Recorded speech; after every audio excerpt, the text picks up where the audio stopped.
Welcome back to Uplate. I'm Roger Smith, the host, taking over now for the real deal. Anyways, with me, I've got the lovely drum machine to my side. It's a Casio. It's a little old. Play some great things like rim shots.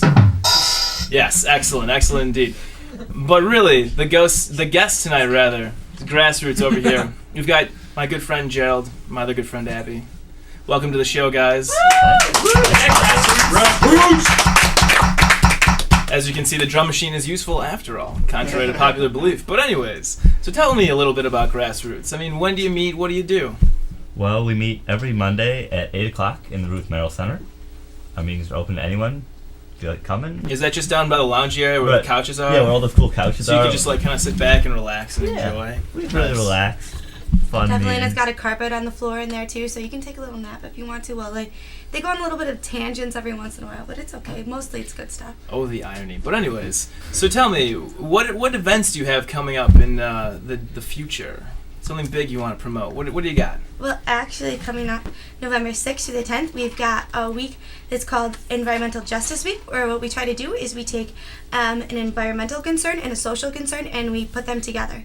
And we take this issue and we promote it as much as we can throughout campus to bring up all these different kinds of education for the student body. This year we are doing sustainable style.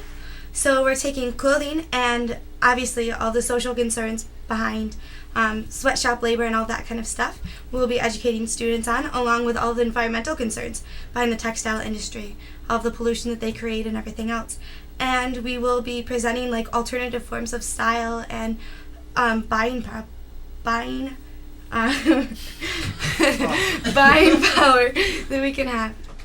Excellent. Now let me ask you, you're talking about alternative fashion and with your various renewable fashion sources and sustainability and such. Indeed. Would you say that this coat would qualify for your fashion? It would more than qualify. I mean, I picked it up last weekend in honor of this show, You Are Up Late. Really? At a vintage shop. I like it. It's got a nice feel, nice plaid feel. Vintage style is exactly what we are promoting in this week. Actually, on Tuesday the 7th, it'll be a complete Vintage Vendors Day where a bunch of vendors from around the Rochester area, they are all coming in to campus. They'll be in Hirsch Lounge, and they will be selling their stuff. So if you want to buy stuff, you can come on down. So this is the 7th of November. I think we should clap that up. Maybe a little cowbell.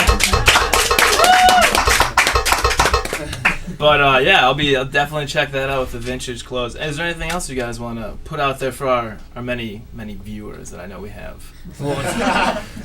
In addition to EJ Week, which is coming up soon, we have a weekly clothing exchange that's every Friday from 12 to 4 in Wilson Commons. Real simple, just like it sounds. Bring in a piece of clothing, deposit that, and take a piece of clothing out. Just a big exchange. Gerald, let me ask you, favorite piece of clothing you've gotten from the clothing exchange? Favorite piece of clothing?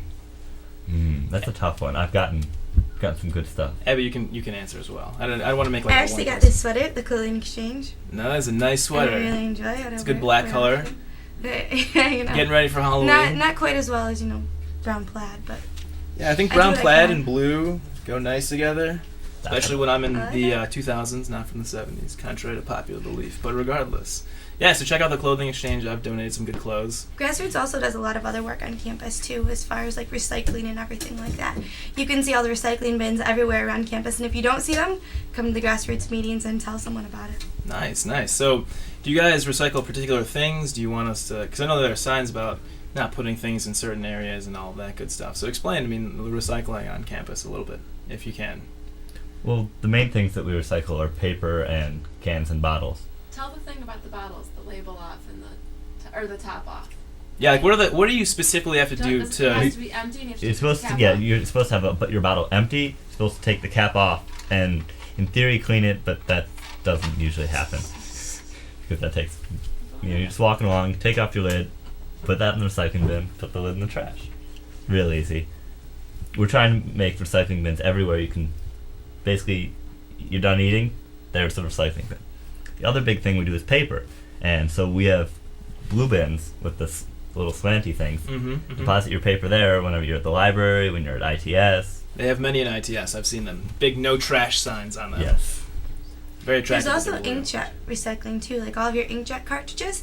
If you go over to the post office, you can deposit all of them there because we print out a lot of stuff.